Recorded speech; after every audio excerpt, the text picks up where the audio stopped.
نماز تراویح کے دوران بیرونی ممالک کے اسٹوڈنٹس پر حملہ کرنے والے 2 افراد گرفتار، 25 کے خلاف مقدمات درج، حملہ آوروں کو گرفتار کرنے 9 ٹیمیں تشکیل۔ گجرات کے احمد آباد پولیس کی کرائم برانچ نے اتوار کے روز گجرات یونیورسٹی کے ہاسٹل میں نماز تراویح کے دوران متعدد غیر ملکی اسٹوڈنٹس پر حملہ کرنے کے الزام میں 2 ہندو گروپس کے افراد کو گرفتار کر لیا۔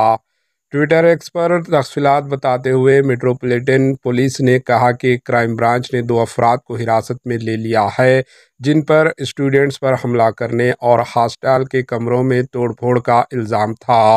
ہفتے کو دیر گئے گجرات یونیورسٹی میں زیر تعلیم 5 بین الاقوامی اسٹوڈنٹس پر کیمپس میں اس وقت حملہ کیا گیا جب وہ تراویح کی نماز ادا کر رہے تھے۔ تقریباً 2 درجن لوگوں کا ایک گروپ مابینہ طور پر احاطے میں گھس آیا اور مذہبی نعرے لگائے، جے شری رام جیسے نعرے لگائے، جس سے دونوں گروپوں کے درمیان جھگڑا ہوا۔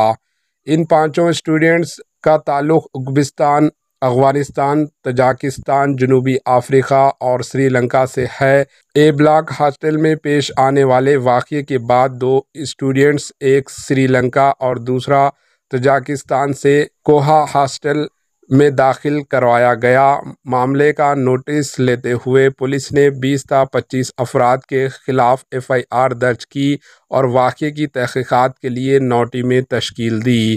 پولیس کمشنر GS ملک نے کہا کہ 20 تا 25 کے قریب لوگ ہاسٹل کے احاطے میں بھگوا کنڈوا پہن کر داخل ہوئے اور بین الاقوامی اسٹوڈنٹس کے وہاں نماز ادا کرنے پر اعتراض کیا اور انہیں مسجد میں نماز ادا کرنے کو کہا۔ انہوں نے اس مسئلے پر بحث کی، ان پر حملہ کیا اور پتھراؤ کیا، ان پر JSR کے نعرے لگانے کو کہا۔ انہوں نے ان کے کمروں میں بھی توڑ پھوڑ کی۔ Bureau report AHN news.